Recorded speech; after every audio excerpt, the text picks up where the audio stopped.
What's going on, everyone? Today we are going to be talking about top 24 wide receivers. If you'd like a little bit more of an in-depth look on my top 12 wide receivers, you can check that out right over here. Before we get into it though, if you guys could, go drop a like on this video. I'm answering every single comment, so if you guys have any questions, please feel free to let me know down below and subscribe to the channel. It's the #1 way to support me. It's completely free and it would mean the absolute world to me, guys. With that out of the way though, let's hop into it with our first player, and that is Justin Jefferson. I'm going to go over these top 12 guys pretty quick just because I already went over them in another recent video. Either way, Justin Jefferson, a phenomenal wide receiver, somebody who has never had below 1,400 yards in his career. He's had the best first 3 seasons of all time of any wide receiver, and he's on pace to be one of the best wide receivers of all time.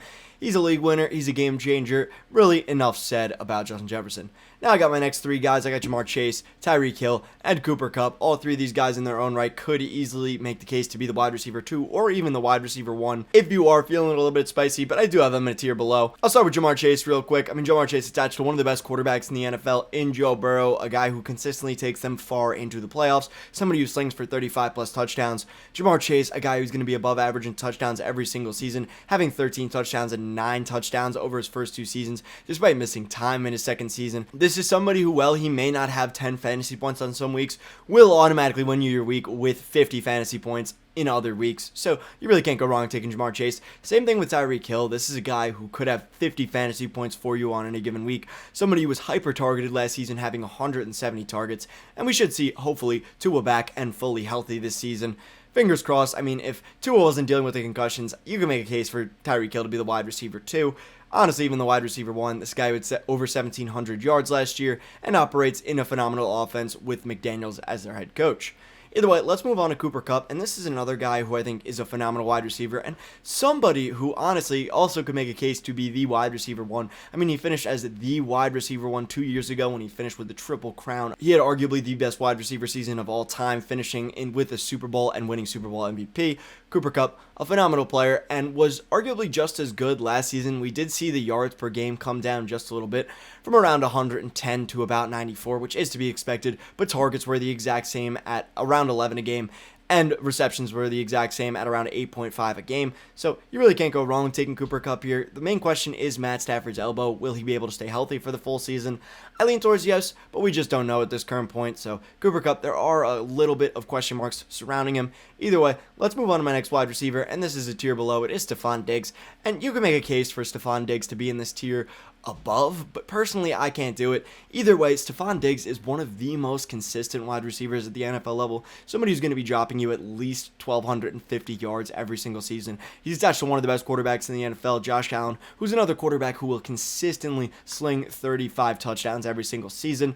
He really doesn't have much target competition, and although we do have DeAndre Hopkins potentially coming in to steal volume, I can't knock Stefon Diggs until that does happen. We'll have to see, but either way, Stefon Diggs, one of the most consistent wide receivers at the NFL level, somebody who's going to be great for at least a few more years, and if you want to take him at that 1-2 turn or a little bit higher in underdog fantasy, I am absolutely fine with that.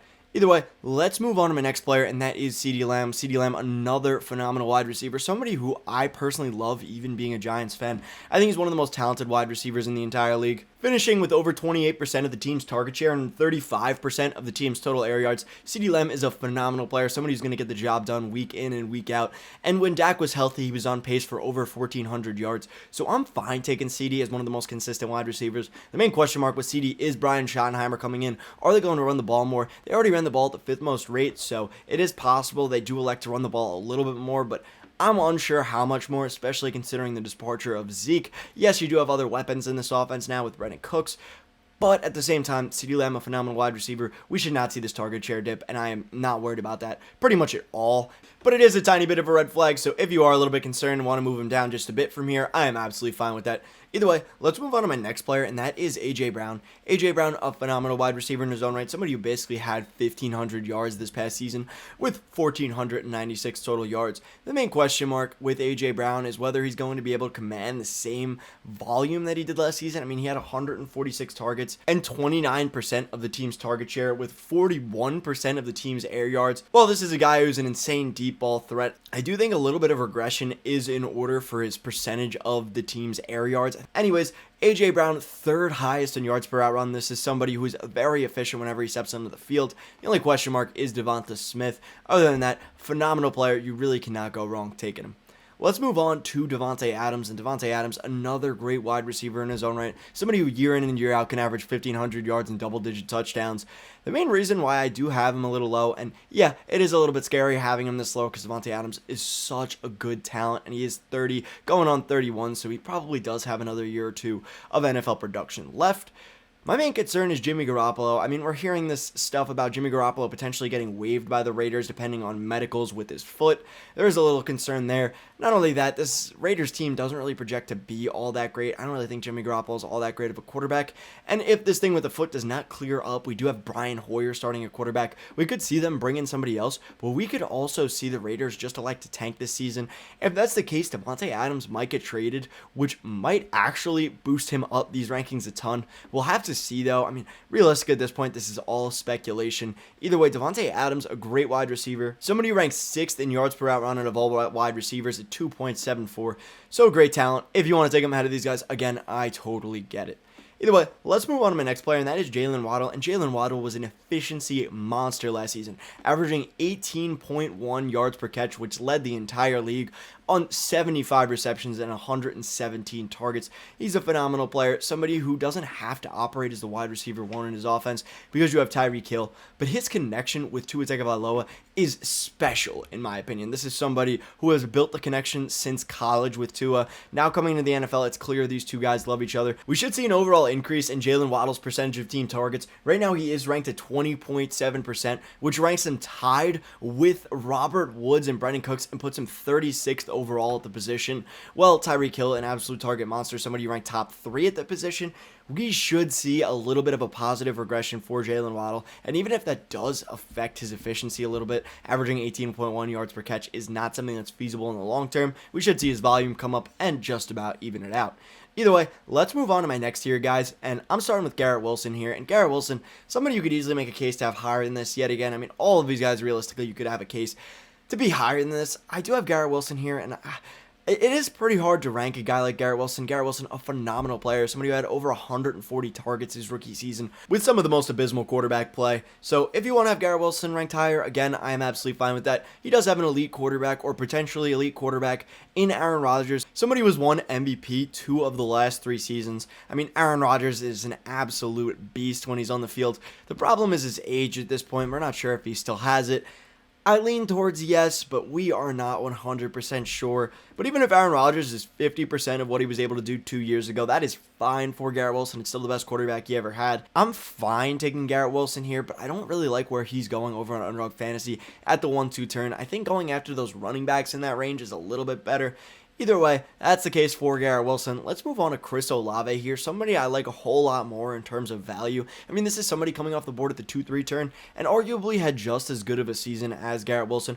I mean, quarterback play was pretty bad for him as well. Not as bad as Garrett Wilson, but still pretty bad with Andy Dalton and Jameis Winston.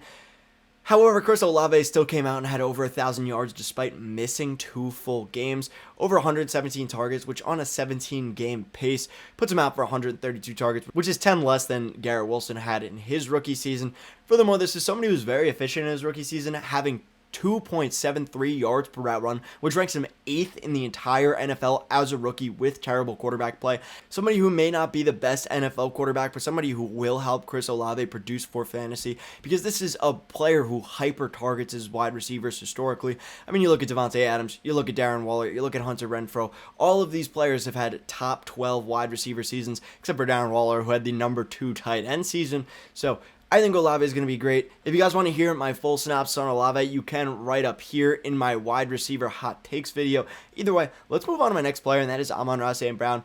And I really hate that I have Amon Ra St. Brown this low. This is somebody who has done nothing but produce. Despite being a 4th-round pick in the NFL draft, I really like Amon Ra St. Brown.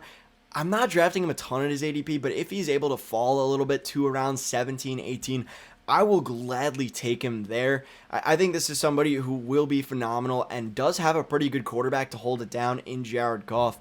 Well, he might not be able to ever finish as the wide receiver 1. This is a volume play, somebody who will probably have over 150 targets this season, and somebody that could easily eclipse 1,300 yards as well. I really like Amon Ra. I hate having him this low.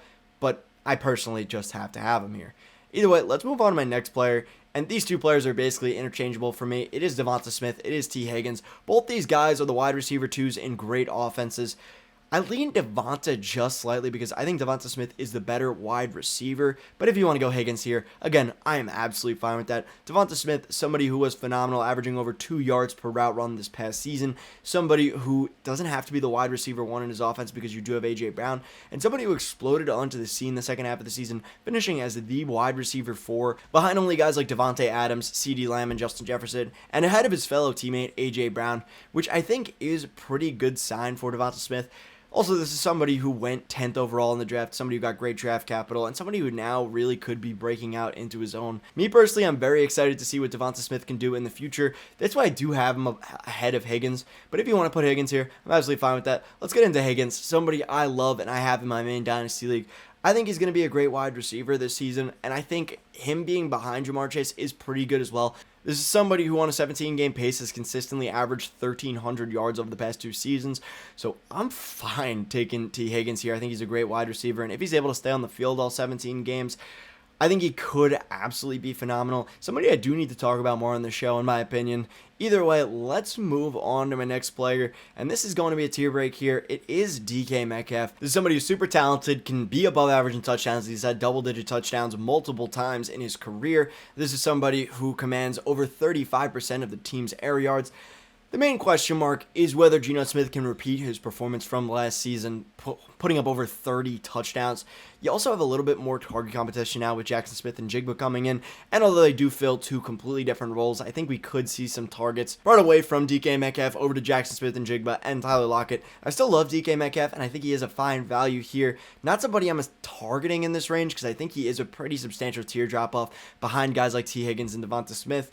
But if this offense is still able to produce at the same level with Geno Smith, I think he could easily outperform this ADP. The next player I want to talk about is DeAndre Hopkins, and DeAndre Hopkins is somebody I've been talking a ton about over the past couple of weeks or so. I think he's a phenomenal wide receiver, somebody who is one of the true alpha ones in the NFL. He's coming off the board right now as the wide receiver 19. I have him right now as the wide receiver 15. I think he will only continue to soar. This is somebody who, now that he has been released by the Arizona Cardinals, is pretty much guaranteed to be going to a contender. I mean, why would any team who's not a contender go out and try and get DeAndre Hopkins? DeAndre Hopkins is going to go to a contending roster, whether it be the Chiefs, whether it be the Jets, we'll have to see. Either way, DeAndre Hopkins, somebody I love and I have talked about a ton. If you want to check out a video, me talking DeAndre Hopkins, you check that out right up here. Either way, let's move on to my next player, and that is Amari Cooper. And Amari Cooper is another guy I love. He's going to be the wide receiver 1 in his offense, in a potentially special offense with Deshaun Watson. And, well, yes, there are question marks with Deshaun Watson, most certainly. Deshaun Watson has been a top 5 quarterback every single time he's played a full season. And, well, you can't project that going into the future. He did miss almost 2 full seasons.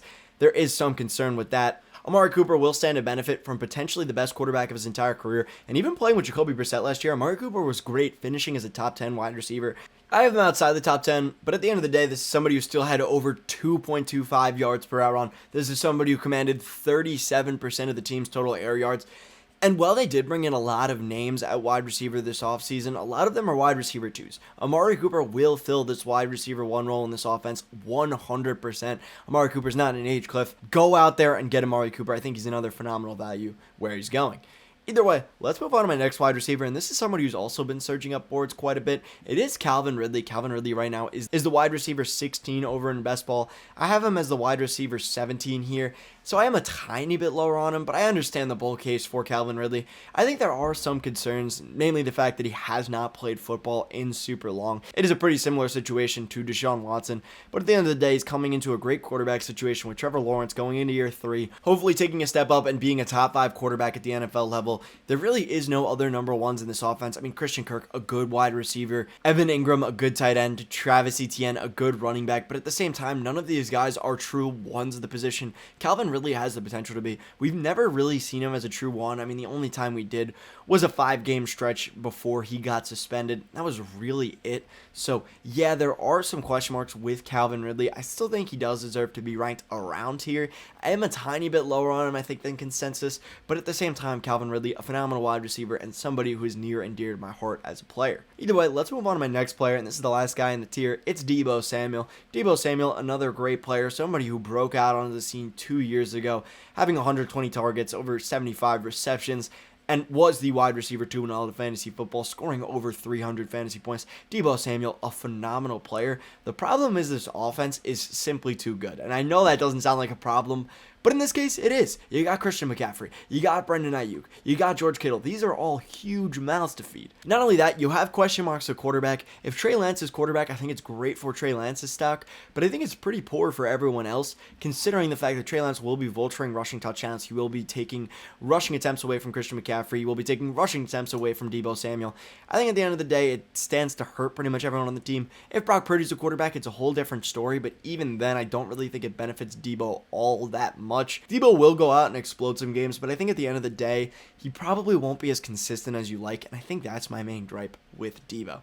Either way, let's move on to my next tier here, and we're going to start it off with Keenan Allen, somebody who has just been consistently great throughout his career, and even towards the end of last season, he was absolutely phenomenal, and I feel like not enough people are talking about it. As from week 11 on, when he came back into this offense and was fully healthy, he was the wide receiver 4 in all of fantasy football, which is crazy. I mean, Justin Herbert clearly loves this guy. He loves Keenan Allen with all his heart. And although Keenan Allen, yes, there are concerns with his age. He is 31 years old right now. They do bring in Quentin Johnston as well. Quentin Johnston fills an entirely different role to Keenan Allen. Keenan Allen, more the target hog, the type of guy who's going to be getting 10 plus targets on any given week. Whereas Quentin Johnston, more the burner type of player, somebody that Justin Herbert probably will love because Justin Herbert has needed speed in this offense for so long.